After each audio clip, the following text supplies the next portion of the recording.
We want to speak with you. If there is someone here who's willing to communicate with us tonight, know that we do enter your space with respect.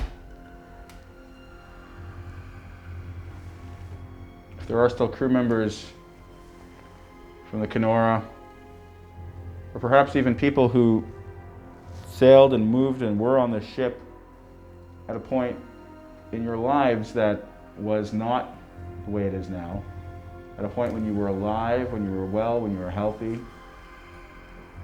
you're drawn back to that same moment. And sometimes these types of spaces have an energy that you want to be around. Oh, what's going on over there? The moonlight. Shay, what might be doing that? I'm not sure. I noticed a little bit earlier as well. I'm not sure if it's a shadow moving in front of the light or if it's somebody with a flashlight outside. Oh, there it is again. It's almost like a shadow. That's where you seeing it, Jeff? See it? Do you see that? Yeah, it could be from the leg here. Are we making that shadow somehow? Yeah, it could. Might be. Yeah, like, see this? Okay. Okay.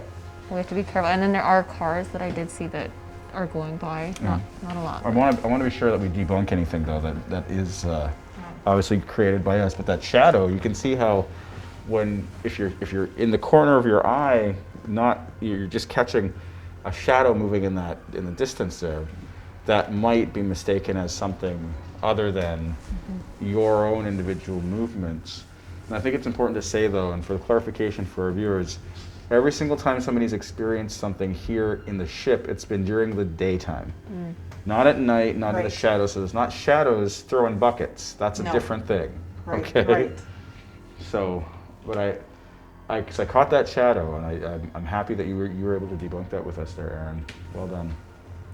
Shall we start the spirit box? Yeah, sure. I also do have the K2, and I thought we could use it in partnership. I know that we said doing the spirit box, but maybe could we do it in partnership? Absolutely. I'm going to ramp up our frequency on the FM side as well. We can just continue to try to communicate with them. You're here, step forward. Come and touch these lights in my hand. They won't hurt you.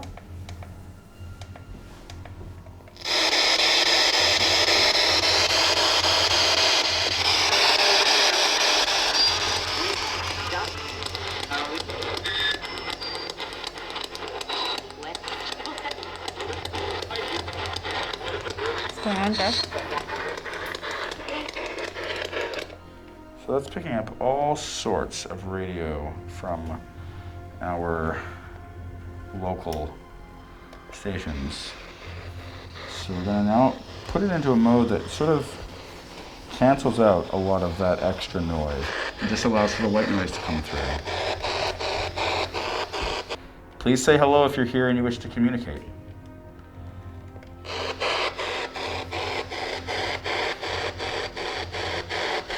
Step forward if you're here.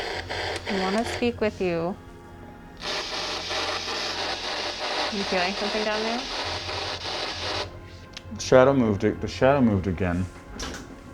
And we're all standing relatively still. But it looked like, and I'll try to recreate it, I can't even. It was the shadow on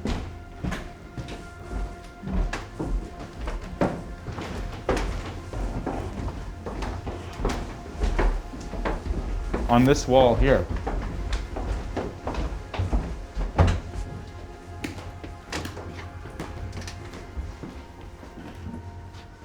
Now there's a street light that throws light over here.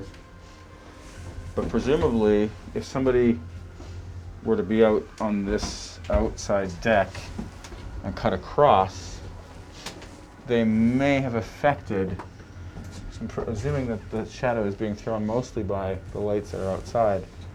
So if anyone were moving outside on that outside deck, that's where those shadows might be coming from. Because we weren't moving, and I still saw a hint of that shadow moving. The other consideration I have is like cars coming, but... Well, everyone be still for just a minute. Try not to block that. Just to see, let's see what kind of effect. There's a car coming up the road right now. let's just see what kind of effect. It's a great idea. Let's see what kind of effect that light has on the inside environment here. Okay, so the Those are shadow, moving. the shadow does angle up a bit. But at the same time, we can also hear it.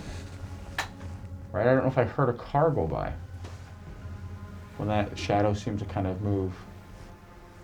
Let's reconvene at the spirit box. If you wish to talk with us, this is a great time for you to do so. We'd love to hear you.